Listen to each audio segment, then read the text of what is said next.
अगर आप एक जेंजी हो और आप अपनी लाइफ में फाइनेंशियली अमीर या वेल्दी बनना चाहते हो तो इस वीडियो को एंड तक देखना। चलो इमेजिन करो, पहली सैलरी का दिन, अकाउंट में पैसे क्रेडिट हुए और एक सेकंड के लिए तुम्हें लगा अब सब कुछ सॉल्व हो जाएगा, और फिर 20 तारीख आ गई, सारे पैसे खत्म। ये सिर्फ तुम्हारी कहानी नहीं है। मुझे डेली इतने सारे लोगों के मैसेजेस आते हैं जिसमें वो लोग कहते हैं हमने ना कुछ गलत किया, ना कोई बड़े खर्चे किए, और फिर भी पैसे खत्म हो गए। ये इसलिए क्योंकि हमें सैलरी लेना सिखाया जाता है, पैसा कमाना सिखाया जाता है, लेकिन कभी भी उस पैसे को मैनेज करना, उस पैसे को रोक के रखना नहीं सिखाया जाता। और आज हम वही प्रॉब्लम सॉल्व करेंगे। हाय, माय नेम इज साक्षी जैन। मैं एक चार्टर्ड अकाउंटेंट हूँ और मैं लास्ट 2 साल से अपने वीडियोस के थ्रू लोगों को सही फाइनेंशियल डिसीजन लेने में मदद कर रही हूँ। तो let me tell you a story. जब मैंने जॉब छोड़कर कंटेंट क्रिएशन करने का सोचा तो एक चीज ने मेरी बहुत मदद की, वो है इमरजेंसी फंड।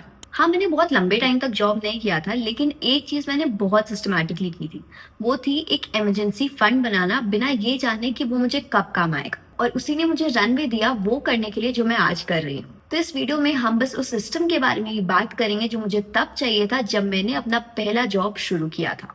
और अगर आप 2 साल के बाद भी ये वीडियो देख रहे हो तो डोंट वरी, क्योंकि मनी रूल्स नहीं बदलते, सर्कमस्टांसेस बदलती है। एक सर्वे में सामने आया कि इंडिया में 5 में से 2 जेंजी प्रोफेशनल्स अपने सैलरी से खुश नहीं है, और मुंबई में ये नंबर तो 48% का है। और मुझे नहीं लगता ये प्रॉब्लम सिर्फ सैलरी का है, इसमें प्रॉब्लम सिस्टम का भी है। यूपीआई ने सब कुछ आसान कर दिया है। फोन पे, गूगल पे, एक क्लिक में पेमेंट होता है।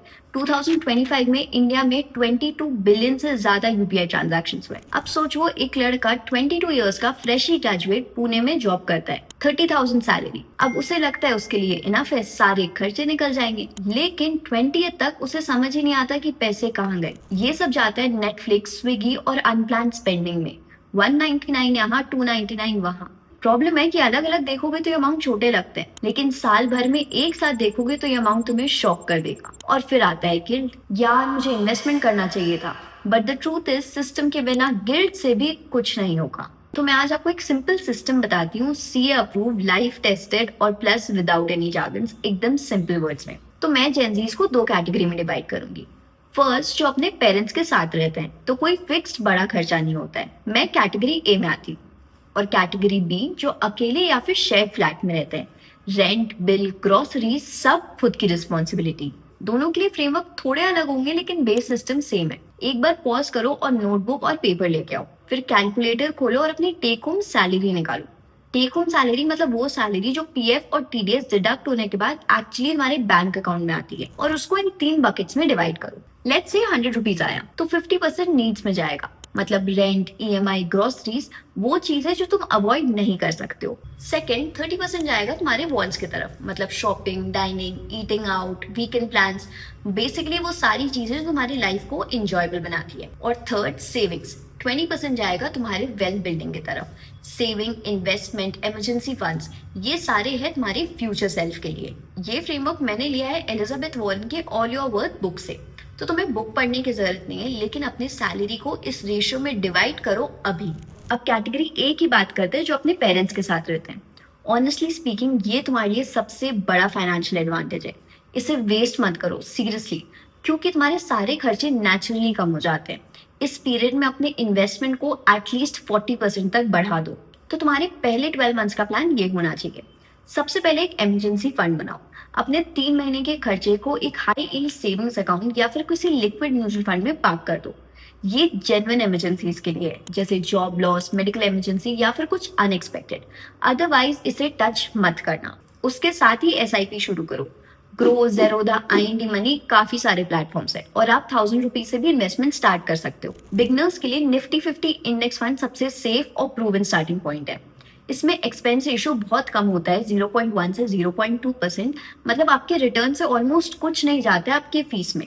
लेकिन याद रखना, आप इन्वेस्ट करना स्टार्ट कर रहे हो तो हमेशा डायरेक्ट फंड में इन्वेस्ट करो, मतलब फंड के नाम में डायरेक्ट ढूंढो। रेगुलर फंड्स में इंटरमीडियरीज को कमीशन जाता है, और डायरेक्ट फंड्स में वो तुम्हारे रिटर्न का ही पार्ट रहता है।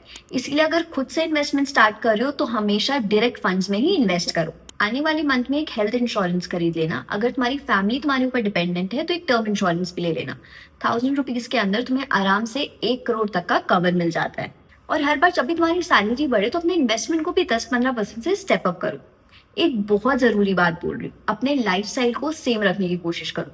जैसे ही सैलरी बढ़ता है दिमाग में सबसे पहला थॉट आता है कार ले लेते हैं, ये ले लेते हैं, वो ले लेते हैं। इसी को लाइफस्टाइल इन्फ्लेशन बोलते हैं और ये सबसे बड़ा ट्रैप है। ओके, टू बी क्लियर, मैं ये नहीं बोल रही कि आप लाइफ एंजॉय करना छोड़ दो, जीना छोड़ दो, बट एक बैलेंस रखो। इंक्रीमेंट के साथ साथ आपकी इन्वेस्टमेंट्स भी बढ़नी चाहिए, वरना आपका लाइफस्टाइल अपग्रेड होता रहेगा, आपकी सैलरी बढ़ेगी तब भी आप उतने ही ब्रोक रहोगे।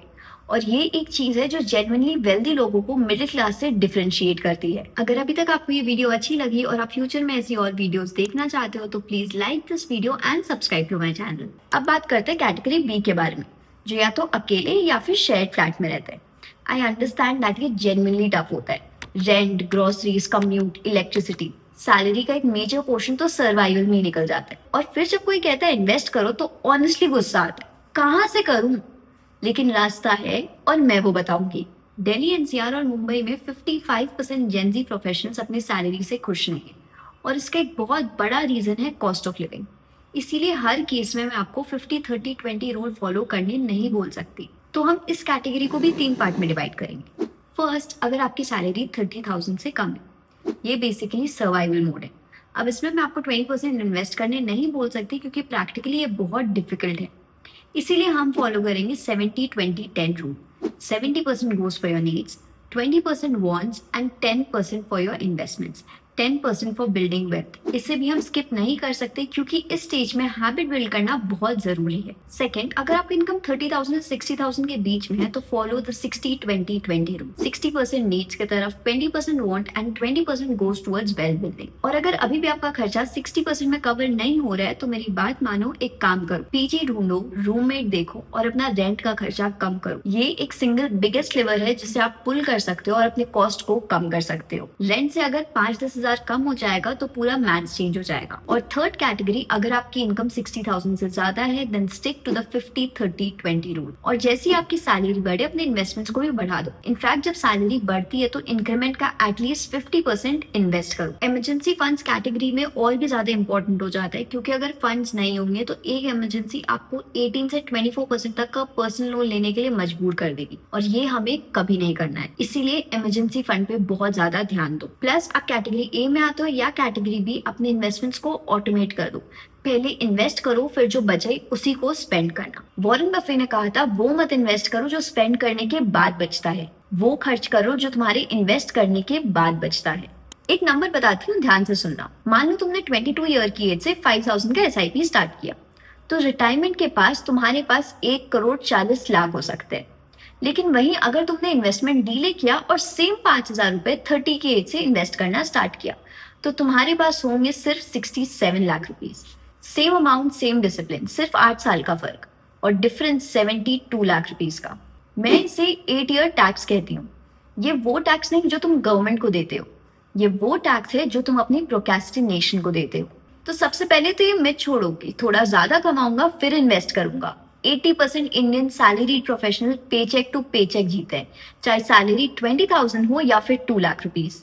इसीलिए सिस्टम बनाना पड़ता है, वो भी आज से। अब सबसे बड़ा क्वेश्चन आता है, पैसे कहाँ लगाए? जैसे ये क्वेश्चन आता है बहुत सारे ऑप्शंस आ जाते हैं, क्रिप्टो, एफएनओ, स्टॉक्स, बहुत नॉइज है बाहर। इसीलिए मैं आपको एक सिंपल ऑर्डर दे रही हूँ जिसमें आपको इन्वेस्ट करना चाहिए स्टेप बाय स्टेप। सबसे पहले इमरजेंसी फंड के 10% को कैश में रखो, 20% को अपने बैंक अकाउंट में पार्क कर दो और 70% अमाउंट को एक लिक्विड म्यूचुअल फंड में इन्वेस्ट कर दो। इस पर आपको 6.8 से 7.2% तक का रिटर्न मिल जाएगा और प्लस जब पैसे चाहिए तो 24 आवर्स के अंदर पैसे मिल भी जाएंगे। नॉर्मल सेविंग्स अकाउंट से ये बहुत बेटर ऑप्शन है और ये आपका सेफ्टी नेट है, इसीलिए सबसे पहले इसे बिल्ड करो। स्टेप 2, निफ्टी 50 इंडेक्स फंड में एसआईपी स्टार्ट करो। इसमें तुम इंडिया की टॉप 50 कंपनीज में एक साथ इन्वेस्ट करते हो। इसका कॉस्ट भी कम होता है और plus long term wealth build करने के लिए ये सबसे बेस्ट स्टार्टिंग पॉइंट है। स्टेप 3, आप फ्लेक्सी कैप फंड्स में इन्वेस्ट कर सकते हो। इसमें फंड मैनेजर्स के पास फ्लेक्सिबिलिटी होती है कि वो आपके पैसे को मिड, लार्ज और स्मॉल कैप कंपनीज के बीच में मूव कर सके। इसमें रिस्क थोड़ा ज्यादा होता है लेकिन ग्रोथ पोटेंशियल भी ज्यादा होता है। आई वुड सजेस्ट कि आप जैसे ही इन सारे म्यूचुअल फंड्स में इन्वेस्ट करना स्टार्ट करो, इनके बारे में पढ़ना भी स्टार्ट कर दो ताकि आपको पता रहे कि आपके पैसे जा कहाँ रहे। एक और बात, अगर नॉलेज नहीं है तो भूल के भी क्रिप्टो, एफएनओ, स्टॉक टिप्स में पैसे मत लगाना। आपको लगेगा कि आप छोटे टाइम पे बहुत ज्यादा पैसे कमा लोगे, बट खुद सोचो, अगर क्विक मनी बनाना इतना इजी है तो why are still so many people poor? इसीलिए my advice is please stay away from these things. अभी तक जो भी मैंने आपको सजेशन दिया है वो एक जेनरिक सजेशन दिया है, ये सोच के कि आप लॉन्ग टर्म के लिए इन्वेस्ट कर रहे हो। अगर आपका गोल शॉर्ट टर्म है तो आपको उसके अकॉर्डिंग अपने इन्वेस्टमेंट स्ट्रेटेजी चेंज करना होगा। अगर आपका टाइम होराइजन 3 साल से भी कम है तो प्लीज इक्विटी स्टॉक मार्केट या फिर इक्विटी म्यूचुअल फंड्स में इन्वेस्ट मत करना, क्योंकि यहाँ आपको फ्लक्चुएशंस दिख सकते हैं। Rather go for debt mutual funds because वहाँ आपको स्टेबिलिटी मिलेगी। इसके अलावा अगर तुम्हारा रिस्क एपेटाइट ज्यादा है या फिर कैटेगरी ए में फॉल करते हो, रिस्क थोड़ा ज्यादा ले सकते हो, थोड़ा एग्रेसिव हो सकते हो, तो तुम इंटरनेशनल फंड्स भी एक्सप्लोर कर सकते हो। मार्केट ऊपर जाता है, नीचे आता है, सैलरी चेंज होती है, जॉब चेंज होता है, लेकिन मनी के बेसिक प्रिंसिपल्स कभी चेंज नहीं होते। पहले इन्वेस्ट करो, फिर स्पेंड करो, लाइफस्टाइल इन्फ्लेट मत करो और जितना ज्यादा कमाओ उतना ज्यादा इन्वेस्ट करो। ये सबसे पावरफुल हैबिट है। इस वीडियो को देखने के बाद आज एक काम करो, अपना यूपीआई एप्लीकेशन खोलो और लास्ट 30 डेज के ट्रांजैक्शन देखो। जज मत करो, सिर्फ देखो, नंबर्स खुद बात करेंगे। और अपनी टेक होम सैलरी निकालो, उसको 50-30-20 रेशियो में डिवाइड करो और देखो आप कहाँ फिट होते हो। और कमेंट में आज का डेट लिखो और मुझे बताओ कि इस हफ्ते आप क्या शुरू करोगे। यूपीआई का history check, emergency fund, SIP, कुछ भी, इससे आपकी अकाउंटेबिलिटी बढ़ जाएगी। अगर इस सीरीज में आपको और वीडियोस देखना है तो मुझे कमेंट में बताओ आपको किस टॉपिक में हेल्प चाहिए एंड मैं आगे आने वाली वीडियोस में उन्हें कवर करूंगी। और अगर ये वीडियो अच्छी लगी तो please like, comment and subscribe to my channel. मिलते हैं अगली वीडियो में, तब तक अपना ख्याल रखना और अपने पैसे का भी। Till then, bye.